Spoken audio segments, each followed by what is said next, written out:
How many remember Bape? I'm sure many of you are familiar with the Bathing Ape, considering they are one of the premier streetwear brands in the business. Along with brands like Supreme, Bape was one of the progenitors of the super hype streetwear trends that we see today. I'm Nate the Great from TakeFlight214.com, and in today's video, we'll discuss how Bape rose to prominence and what caused them to fall to the over-collaborated state that they find themselves in today. First, I feel like it's important to note that our Rise and Fall of Streetwear Brand series covers all of the brands that made streetwear what it is today. Some of them have fallen all the way off, and you probably get roasted if you wore them now. But we understand that there are some brands that's not quite at joke level. We noticed that some of you guys took issue with us saying brands like Billionaire Boys Club in particular, and possibly even Bape, have fallen off. But remember, I'm not saying that they're completely out of there. I'm just saying that they're not the giants that they used to be. So please don't dislike bomb this one because we understand that Bape is still going and releasing new drops. But you can't lie and say that they're the same company that they used to be from the early 2000s. But anyway, don't forget to hit the like and subscribe button as it helps us grow and spread as a channel. But with that being said, let's jump right in. Like many of the Japanese streetwear icons, Bape's roots can be traced back to the Urawa Harajuku scene in the early 90s. The Harajuku district was a lot like an earlier version of Fairfax, only it was in Japan, mainly in the fact that it was a group of brands who all worked together to make a name for themselves in the street fashion market. Brands like Neighborhood, W-Tap, Hiroshi Fujihara, Skating, and so on all had shops here. After a few years of working as an editor and stylist at Popeye magazine, Naigo opened up his store, Nowhere, with Jun Takahashi of Undercover, and shortly after worked with Skating to launch his own clothing brand, A Bathing Ape. Ironically, the brand name is an ode to the Japanese idiom, a bathing ape in lukewarm water. The phrase is used to describe someone who overindulges, like lying in a bath until the water is no longer hot. This could be read as a tongue-in-cheek reference to the brand's eventual hyper-consumptive audience, but we'll get to that later. Long story short, Nowhere quickly became a cornerstone of the burgeoning Urawa Harajuku scene with Naigo as its figureheads. Alongside Neighborhood, Hysteric Glamour, and other such brands, A Bathing Ape and Nowhere helped define the Urawa style of the 90s. Urawa comes from the term Urawa Harajuku, which basically means underground Harajuku, the underground scene going during the 90s, which was heavily influenced by American rap and street styles. The early days of streetwear was all about smurfing out obscure brands that most people couldn't get their hands on. One day, someone's friend would go to Japan, bring back some clothes and a few magazines, and the hype would slowly spread through the word of mouth of Japanese streetwear greats. Even today, the scarcity is a large part of streetwear. But in the early days of Bape, the original reason for the scarcity was Naigo started out on a super tight budget and could only afford to produce around 50 t-shirts a week. But he also disliked the idea of everybody wearing the same stuff. By 1998, the brand was stocked in around 40 locations across Japan. But Naigo then made the bold move of canceling all wholesale operations and began focusing all his energy on a single flagship location in Tokyo. Sales quickly shot up, surpassing the levels from before, and the fundamental formula of hype, scarcity, and public spectacle was born. It also arguably birthed streetwear's queuing culture that we know and love or hate today. The late 90s and early 2000s are generally cited as the golden era of Bape, with product rapidly selling out in Japan as the brand began gaining a name in the American hip-hop culture. In early 2000s, Naigo was introduced to Pharrell Williams through Jacob the Jeweler, who noted the two's similar taste in jewelry styles. As we outlined in the Billionaire Boys Club video, Naigo and Pharrell hit it off and became close friends, and Pharrell's cosign resulted in greater attention being paid to Bape stateside. But the brand will remain scarce due to its absence of American stockists. In 2005, Pharrell and Naigo partnered up on Billionaire Boys Club and ice cream clothing lines. The flashy, playful, and oversized aesthetic of BBC and Bape would help define millennial hip-hop fashion for the entire era. It was around this time that Bape would drop a sneaker that would take the streetwear game by storm.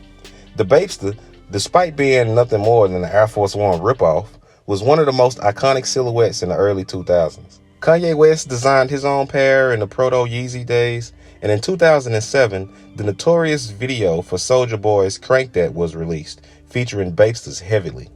Coupled with the classic line, "I got me some bathing ape," it would launch Bape into the cultural zeitgeist as it claimed its throne as the pinnacle of flashy and expensive streetwear. But, as you know what they say, the brighter a star burns, the faster it burns out. As for Bape, scarcity of the product in the US, combined with Bape's unusually high prices for young Western consumers, led to the proliferation of bootlegs and bang-bangs, saturating the market before Bape could get footing fully. I remember when I was a kid, you could find Bapesters at any swap meet or even some corner stores in the hood that obviously weren't real. There was even speculation that the iconic shoes worn by Soulja Boy in the Crank That video, "I got me some bathing ape," were Wooks. Bape's relatively sudden explosion in the US also meant that its popularity became more of a fad or a passing trend, rather than its slowly cultivated hype that it built in Japan. And by 2010, the brand had began to dip. The word circulated that A Bathing Ape had amassed over 2.5 billion yen, which translates to about $22.5 million in debt. Nigo stepped down from the company as CEO, and in 2011, the brand sold the Hong Kong fashion conglomerate IT for what seems like a steal of only $2.8 million. Over the next 2 years, Nigo would stay on with the company to assist with the transition, while launching his own new vintage-inspired label, Human Made, and taking on the role as creative director at Uniqlo's UT t-shirt line. Which brings us to why we made the video.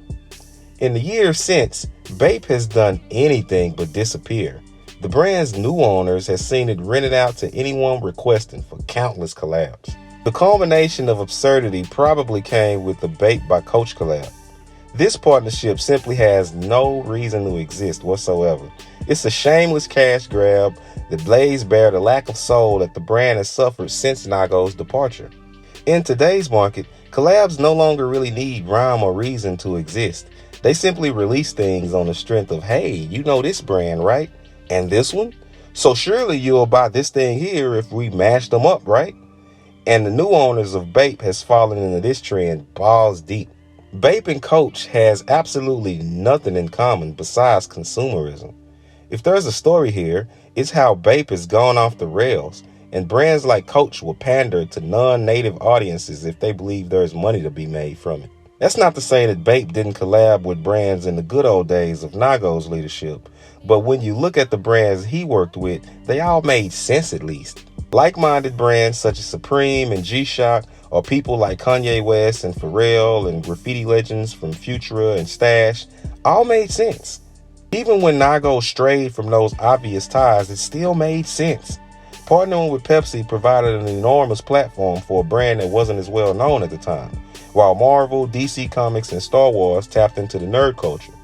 But ever since Nigo sold 90% of his stake in 2011 and left, Bape's collaboration have made less and less sense. Amazon, Angry Birds, and Minions are probably the silliest. But back to the Coach collab.